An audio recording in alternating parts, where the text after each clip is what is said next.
célébrait dans les langues nouvelles les merveilles de Dieu. N'est-ce pas? C'est ce que le texte nous dit. Il parlait en d'autres langues et les gens de Jérusalem disaient: comment pouvons-nous les entendre parler dans nos langues des merveilles de Dieu? Et c'est ces merveilles de Dieu que nous venons de chanter maintenant. Ces merveilles de Dieu que nous voulons célébrer, le nom de Jésus. Alléluia, alléluia, merci. Et en ce jour de Pentecôte, Pierre élève la voix et puis il explique, et c'est attesté par Actes chapitre 2, verset 22. Hommes israélites, écoutez ces paroles. Jésus de Nazareth, cet homme à qui Dieu a rendu témoignage devant vous par les miracles, les prodiges et les signes qu'il a opérés par lui au milieu de vous. Et je résume la suite du discours de Pierre. Cet homme, vous l'avez fait mourir. Dieu l'a ressuscité. Nous en sommes tous témoins. Verset 32.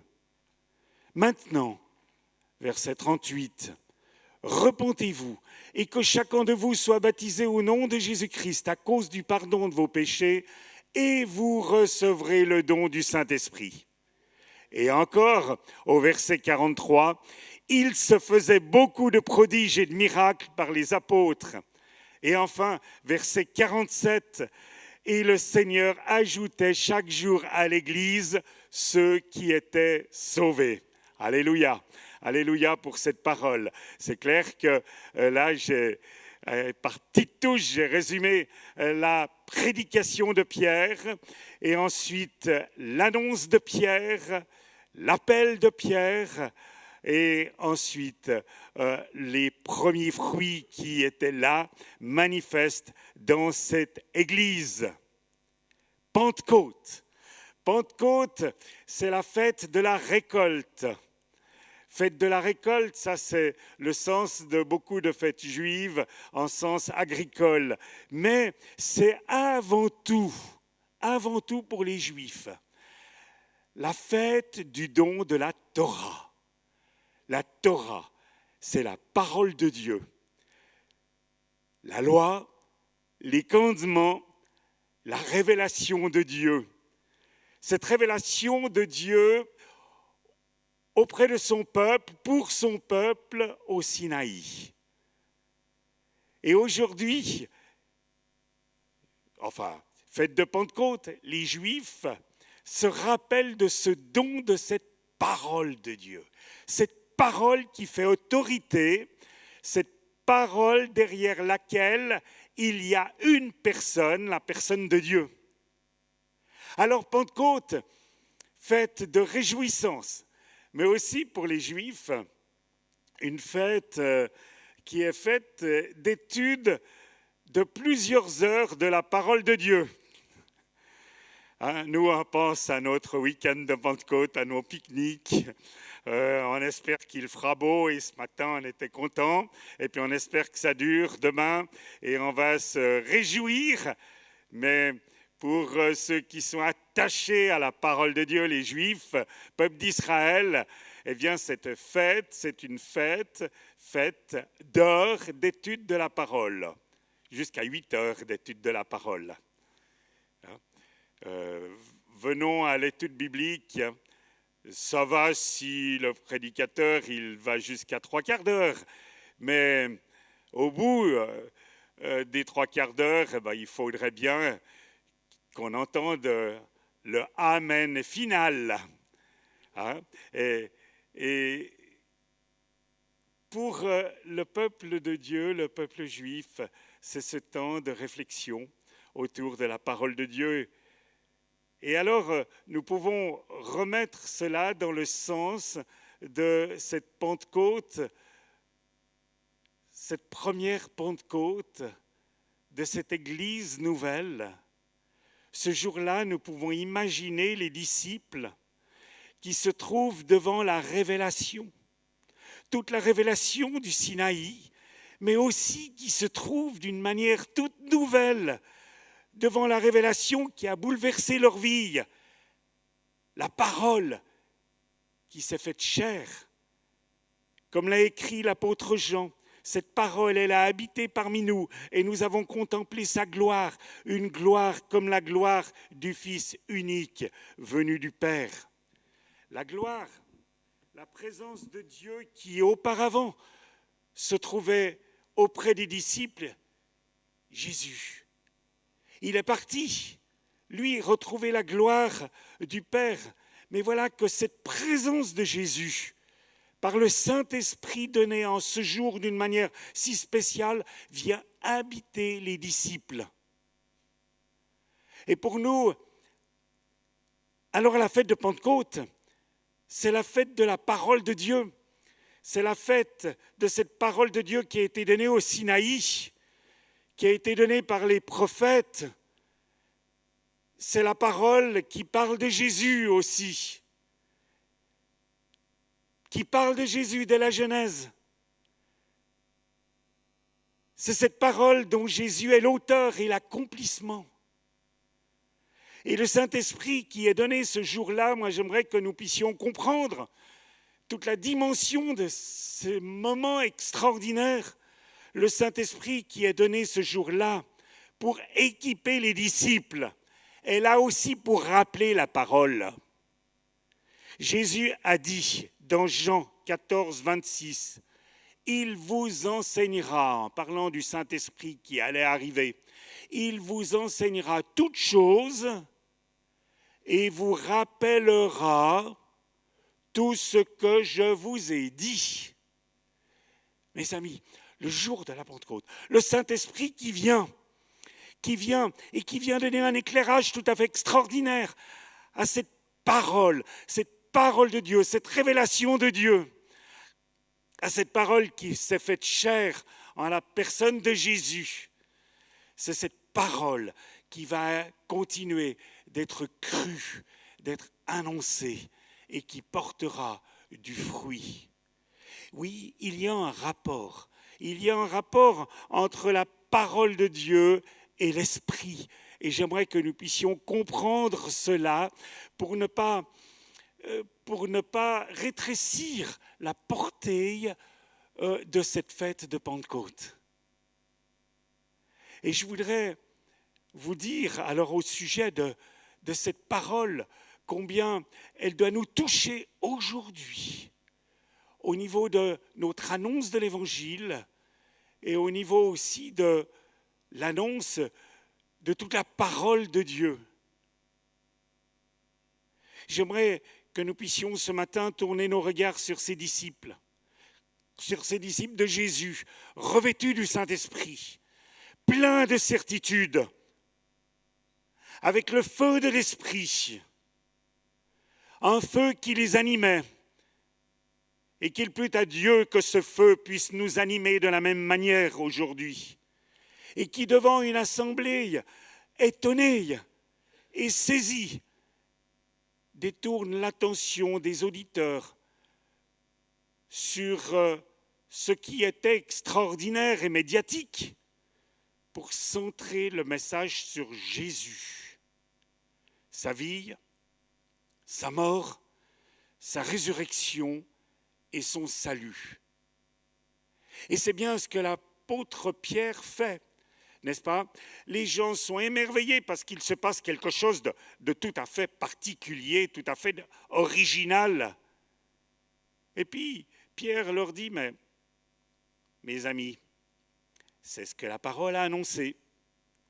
Et puis il centre son message sur le cœur de la révélation de Dieu, cet amour extraordinaire que Dieu a pour ce peuple de Jérusalem, mais aussi pour le peuple qui se trouve en Samarie, ces gens qui étaient comme hors de la grâce et de la bénédiction selon la conception juive, sur le peuple qui se trouve jusqu'aux extrémités de la terre. Nous sommes témoins, déclare Pierre, qui précise au verset 22 d'Acte 2, « Mais vous savez ces choses concernant Jésus. » Alors regardons à Jésus ce matin et considérons sa parole. Je relis Acte 2, juste le verset 22. Homme israélite, écoutez ces paroles. Jésus de Nazareth, cet homme à qui Dieu a rendu témoignage devant vous par les miracles, les prodiges et les signes qu'il a opérés par lui au milieu de vous. Mais mes amis de Jérusalem, vous savez ces choses, dit Pierre. Marc 1, 29. En sortant de la synagogue, ils se rendirent avec Jacques et Jean à la maison de Simon et d'André. La belle-mère de Simon était couchée, ayant la fièvre. Et aussitôt on parla d'elle à Jésus, s'étant approché, il la fit lever en lui prenant la main, et à l'instant la fièvre la quitta. C'est si simple, n'est-ce pas? Le maître est là et il agit. La belle-mère était malade, Jésus intervient et la belle-mère est guérie. Et si le texte dit qu'après elle se mit à servir les gens, c'était bien pour montrer l'état de sa guérison. Et ne croyez pas que Jésus l'a guérie parce qu'il avait besoin d'être servi par elle. Mais cette petite note de l'Évangile nous montre qu'elle était en pleine santé. Et j'aimerais vous dire, bien-aimés, ce matin, combien je me sens concerné par plusieurs d'entre vous qui êtes touchés par la maladie. Et par la maladie depuis longtemps, et je sais, j'en connais quelques-uns ici qui sont souffrants, malades, et qui s'attendent à Dieu depuis tant de temps. Je ne connais pas tout le monde, donc suffisamment bien pour savoir qui a des problèmes de santé, mais je sais que nous avons des malades au milieu de nous. Et puis, il y a quelques semaines, nous avons eu un échange de paroles avec votre pasteur Michel Rimbert. Et cela a suscité toute une réflexion en moi. Et il y a plusieurs pensées qui s'entrechoquent en moi à ce sujet et plus globalement la question de la guérison divine.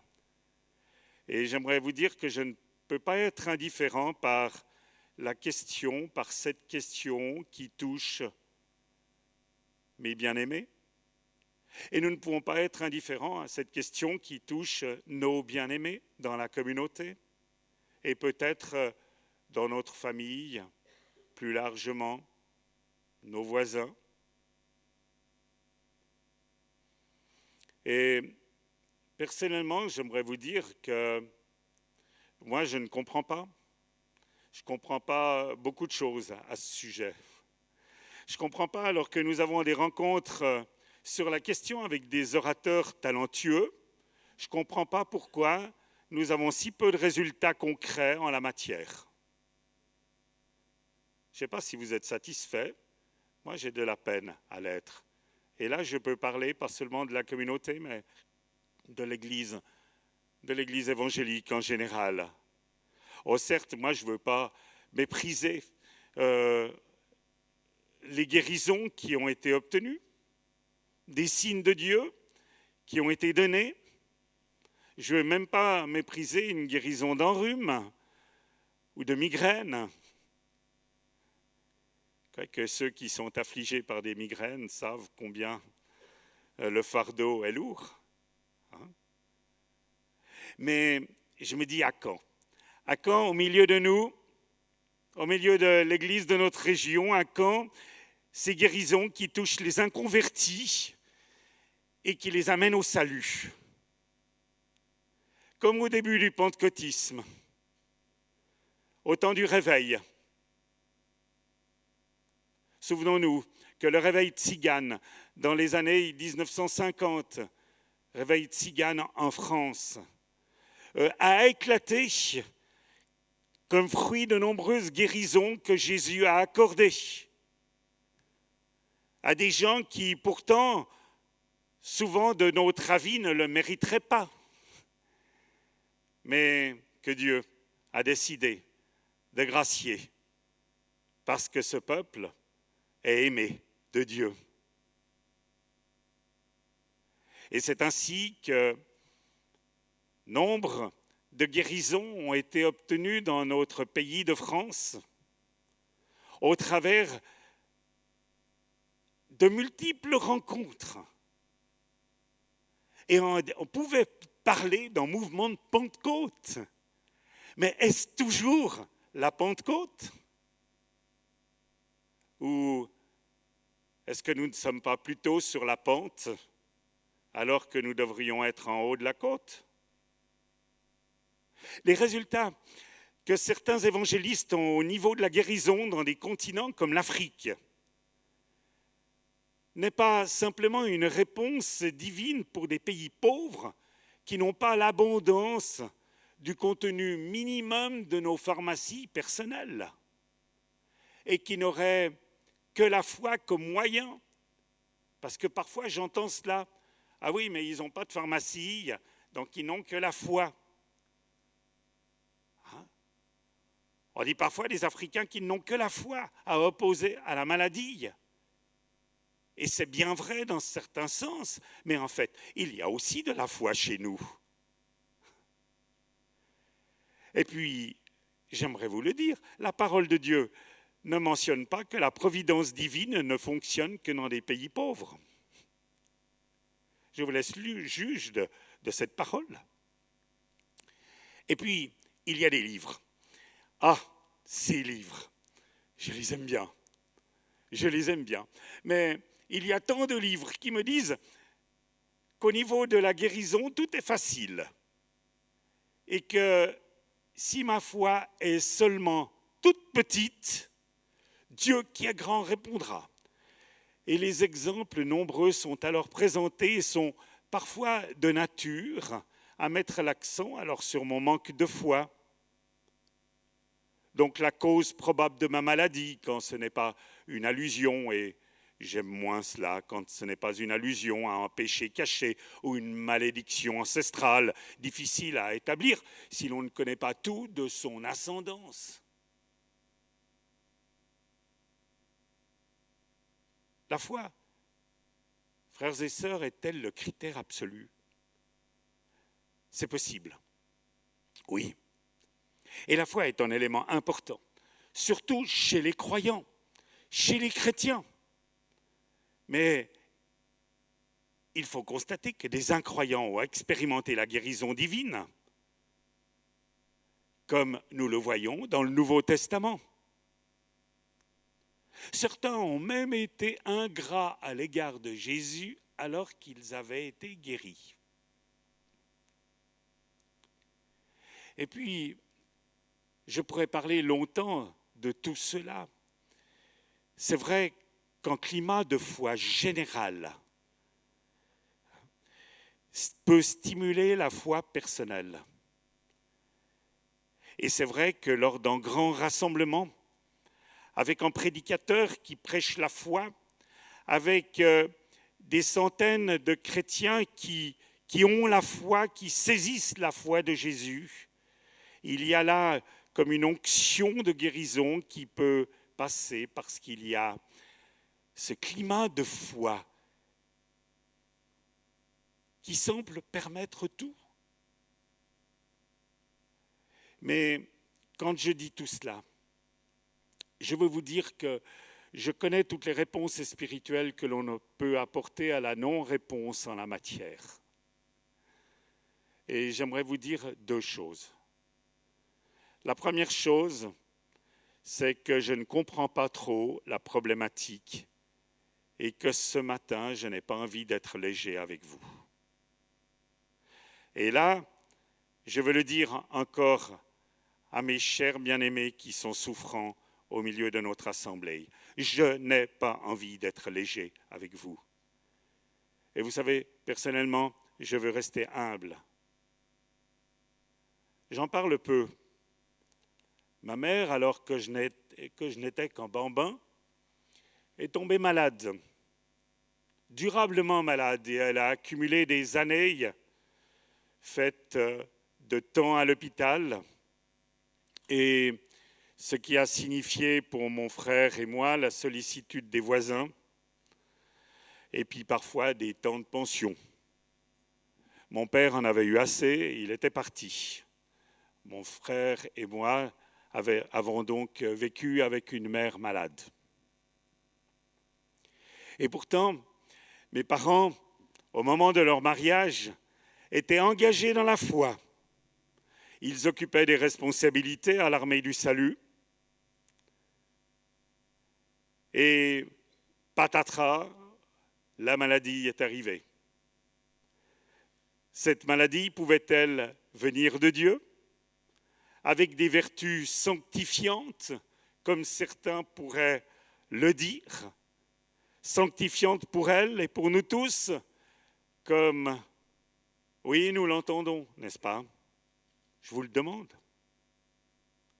Des dizaines d'années plus tard, ma mère a pu se passer d'une médicamentation très lourde suite à l'intercession de son groupe de prière.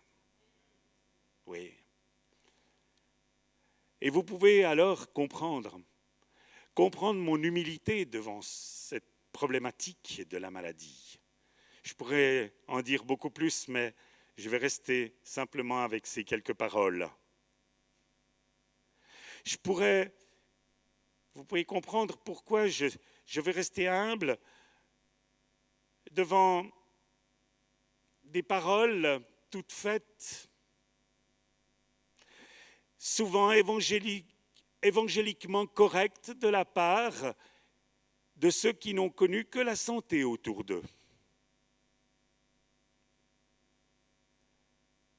Ça, c'est la première chose. Alors, la deuxième chose, celle qui me reste et que j'ai envie de vous partager après cette très longue introduction, c'est qu'en définitive, c'est l'enseignement de la parole de Dieu qui doit faire le poids dans notre enseignement, dans notre vécu, dans nos lectures, dans les expériences qui se trouvent chez nous, en nous ou autour de nous, et dans nos réactions. Et nous pouvons être bénis, frères et sœurs, par des ministères de guérison avec leurs témoignages. Nous pouvons être interpellés par des exemples, des prédications, des témoignages de vidéos, des livres. Mais il nous faut serrer la parole de Dieu dans notre cœur, saisir les certitudes bibliques et regarder sans cesse à Jésus, le chef, vie éternelle et divin guérisseur. Et c'est le réformateur Martin Luther qui a écrit « La foi saisit Christ. Elle a sa présence, elle l'enserre comme l'anneau enserre la pierre précieuse.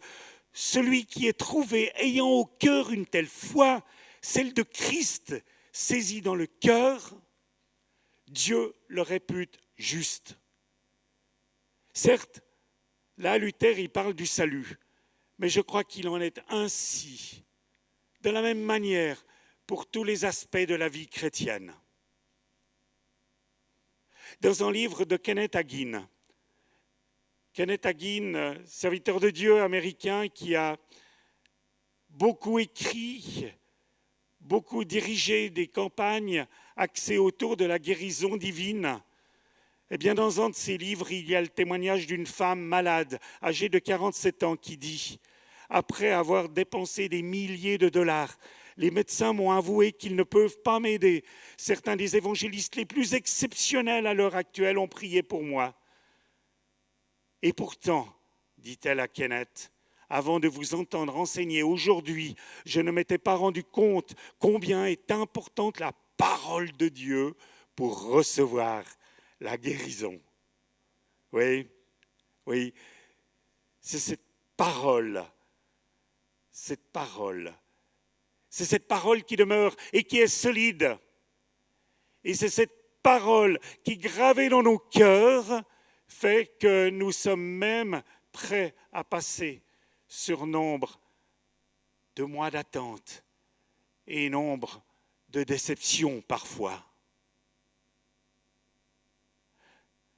Nous avons lu ce qui concerne la guérison de la belle-mère de Pierre. Et le texte de Matthieu poursuit la narration ainsi, chapitre 8, verset 16. Le soir, on amena auprès de Jésus plusieurs démoniaques.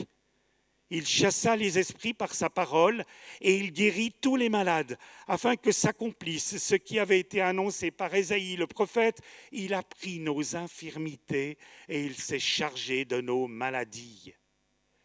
Et au sujet de ce texte, plusieurs choses nous frappent. Premièrement, Matthieu, rédigeant son évangile, bien entendu, après les événements du ministère de Jésus et de sa passion, suivi de sa résurrection, cite là, dans ce chapitre, Ésaïe, comme il le fait d'ailleurs 4 autres fois dans son évangile, avec souvent cette mention, afin que s'accomplisse ce qui avait été annoncé. Et les guérisons présentées sont là pour démontrer que ce qui avait été annoncé par les Écritures est là, est toujours là. Et j'oserais préciser ce toujours là. Pour Matthieu, pourquoi aurait-il simplement narré le texte d'Ésaïe pour expliquer simplement ce qui avait été accompli par Jésus si Jésus ne continuait pas d'accomplir cette même parole? Oui, il y a de l'espoir, dit Matthieu à son auditoire. Il y a des certitudes. La parole est vraie. Et la parole est toujours vraie. Et je crois que nous allons revoir ce texte d'Ésaïe 53 brièvement. Et la deuxième particularité du texte, c'est que Matthieu, par une excellente traduction d'ailleurs du livre d'Ésaïe, élargit la portée de la croix. Dans la rédemption de Christ se trouve salut, délivrance et santé. Et mes amis, cela est réellement le message de Pentecôte. C'est ce qui fait que mon message de Pentecôte, il est un petit peu différent des autres messages de Pentecôte que vous avez entendus et que vous entendrez, Dieu voulant, encore. Mais à mon avis, ce message-là fait partie du message de la fête de Pentecôte. Nous comprenons bien pourquoi tous ceux qui ont réfléchi à la question de la guérison divine ont utilisé le texte de Matthieu 8 comme texte d'or. Et je ne citerai que Kenneth Hagin, encore lui, qui dans son livre de méditation quotidienne sur la santé, peut-être l'avez-vous et peut-être le lisez-vous, utilise le texte d'Ésaïe 53 une quinzaine de jours sur l'année. C'est-à-dire, c'est vraiment... j'ai épluché tous les jours de l'année. Et puis, je me suis dit, tiens, il revient sans arrêt sur le même texte. Alors, ce texte d'Ésaïe 53, un texte totalement appliqué au Messie, que dit-il? Bien, je lis là, maintenant, la version juive en français, depuis le verset 3, il est dit « Méprisé, repoussé des hommes, homme de douleur, expert en maladie. » Il était comme un objet, oui, expert en maladie. C'est intéressant, n'est-ce pas, cette version, cette traduction, ce qui montre bien qu'il connaît parfaitement ta maladie. Il la connaît mieux que les médecins qui parfois y perdent leur latin. Connaît. Il était, ce Messie, comme un objet dont on détourne le visage, une chose vile dont nous ne tenions nul compte. Et pourtant, ce sont nos maladies dont il était chargé, nos souffrances qu'il portait alors que nous le prenions pour un malheureux, atteint, frappé de Dieu, humilié. Et c'est pour nos péchés qu'il a été meurtri, par nos iniquités qu'il a été écrasé. Le châtiment, gage de notre salut, pesait sur lui, et c'est sa blessure qui nous a valu la guérison. Et il y a une autre version qui traduit « Dans ses plaies se trouvait notre guérison ». Il est clair que ce texte, globalement, parle prophétiquement du salut accompli à la croix. Ésaïe 53 est clair. Et la suite que je n'ai pas lue précise cela, versets 6 à 10.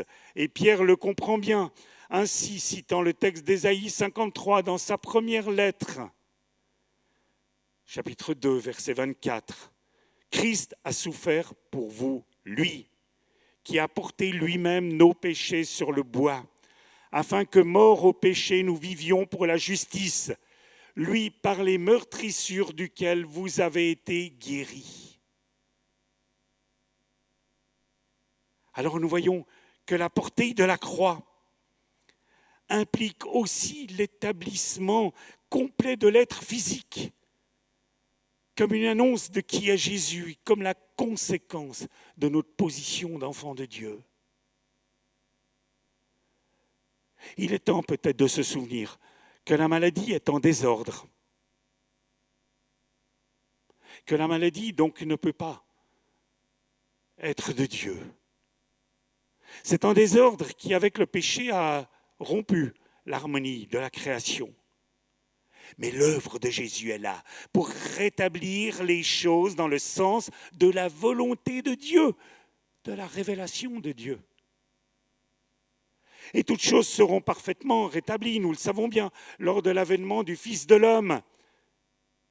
Mais de la même manière que nous pouvons, avec foi, proclamer que Jésus est mort pour nos péchés et nous apporte un salut parfait, nous pouvons croire qu'en ce qui concerne la guérison physique, il en est de même. Et c'est bien ce que Matthieu souligne au chapitre 8, après un nombre de guérisons qui sont autant de victoires de la croix et le résultat de l'expiation des péchés. Et le verset 10 de la version juive d'Ésaïe 53 est particulièrement clair en sa traduction. Mais Dieu a résolu de le briser, de l'accabler de maladie, voulant que s'il s'offrait lui-même comme sacrifice expiatoire, il vit une postérité destinée à vivre de longs jours. Et dans ce texte, d'une manière prophétique extraordinaire, et je vous ai rappelé que tous les Juifs considéraient quand même comme Ésaïe 53 comme un texte messianique. Ils attendent ce Messie-là, mais nous savons qu'il est venu en la personne de Jésus. Eh bien, nous voyons alors le serviteur Jésus, loin de Dieu, prendre sur lui notre péché et tous les désordres engendrés par le péché originel et amener toutes choses dans l'ordre de Dieu. Et quand nous prions pour un malade, nous disons « Dieu, ramène de l'ordre dans ta création ». Nous croyons que Jésus est venu pour ramener de l'ordre. Alors, Dieu ramène de l'ordre. Et Matthieu 8 prend soin de donner la méthode de Jésus, afin que nous puissions, avec l'autorité de son esprit, faire de même. Et il est dit, il chassa les esprits mauvais par sa parole, quand il en avait, et il guérit tous les malades. Et cela veut dire qu'il fit de même pour les délivrances et les guérisons, avec une parole, sa parole.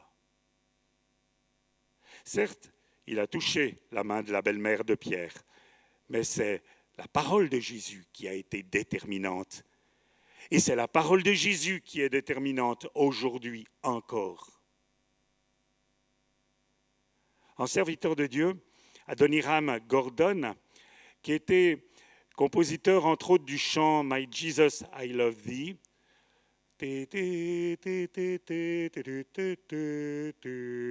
vous connaissez peut-être, il a écrit un livre sur la guérison en 1883.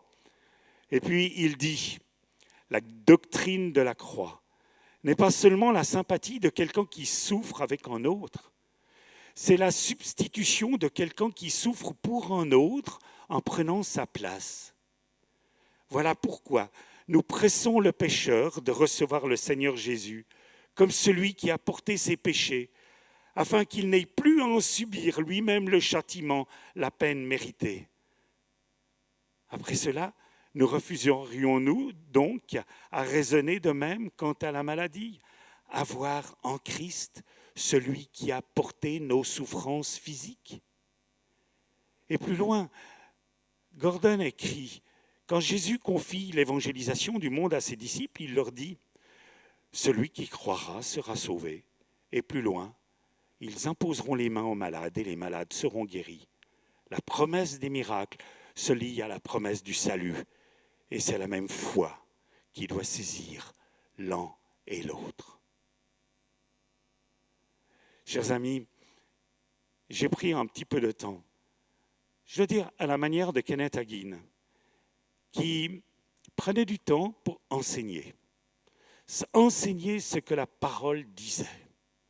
Enseigner cette parole. Et nous fêtons aujourd'hui le don de la parole.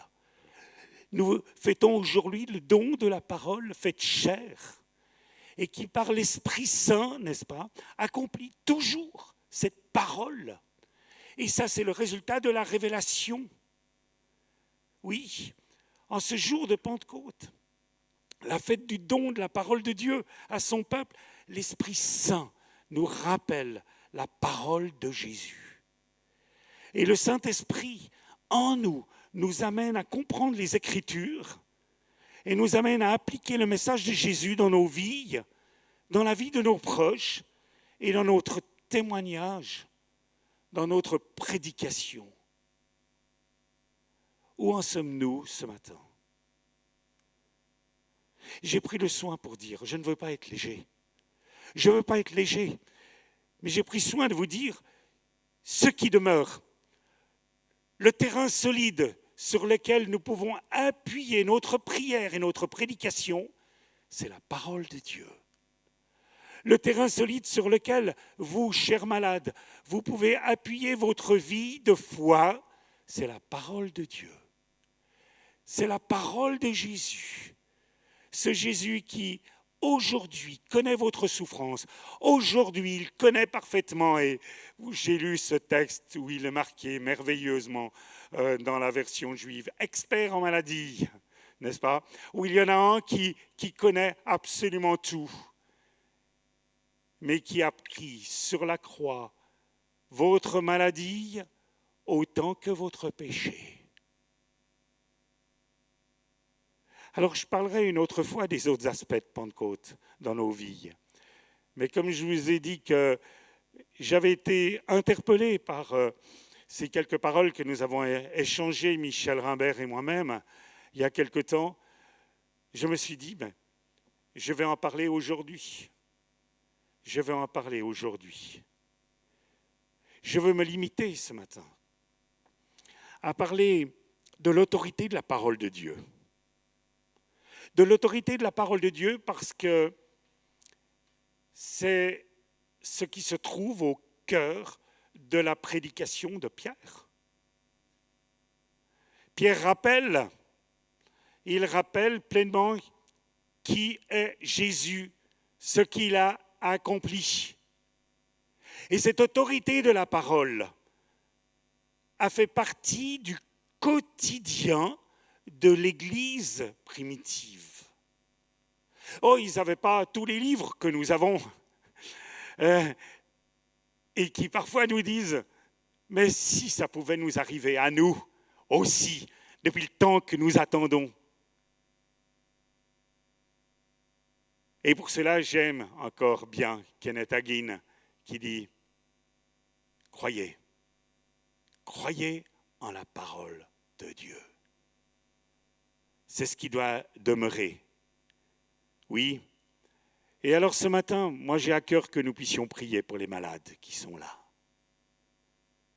Que nous puissions prier, reprier, continuer de prier pour les malades qui sont là. Nous voulons dire, Seigneur, qu'il en soit fait ainsi selon ta parole. Ça, c'est notre partie. Le reste, nous l'attendons de Dieu. Mais nous voulons l'attendre de Dieu avec foi. Comme attesté par Marc 16, 18, voici les miracles qui accompagneront ceux qui auront cru. En mon nom, ils imposeront les mains aux malades et les malades seront guéris. Frères et sœurs, c'est cela le cœur de la Pentecôte. L'Esprit Saint accordé aux disciples et qui vient rappeler la parole de Jésus. Cet Esprit Saint, nous dit Jésus dans Jean 14, vous enseignera toutes choses et vous rappellera les paroles que je vous ai dites. Oui. Que le Saint-Esprit soit à l'œuvre dans notre Église. Que le Saint-Esprit nous aide à donner toujours plus de force à la parole de Dieu, afin de laisser la parole de Dieu faire son travail. C'est ainsi que Jésus sera glorifié, car il est la parole. Et la parole de Dieu nous dit que c'est par cette parole qu'il a créé le monde. Et la parole de Dieu nous dit que c'est par cette parole qu'il a créé le monde, et un monde qui a été en ordre, n'est-ce pas? Il était en ordre, propre en ordre. Mes amis, ce n'est pas simplement une devise que les Suisses aiment beaucoup, mais c'est aussi la devise de la parole de Dieu, propre en ordre. Qu'il en soit ainsi. Et frères et sœurs, moi j'invite vraiment les malades à s'approcher. Nous voulons prier tous ensemble, les bien portants. Votre serviteur, moi-même, nous voulons prier pour les malades. Nous voulons engager notre foi en disant « Seigneur, nous croyons à ta parole. » Et nous croyons que cette parole, elle doit s'accomplir. Et moi, j'ai confiance en Dieu. Dieu veut nous donner des exaucements de prière. C'est un cadeau de sa Pentecôte. Amen. Eh bien, que plusieurs qui désirent, ou bien si vous ne pouvez pas...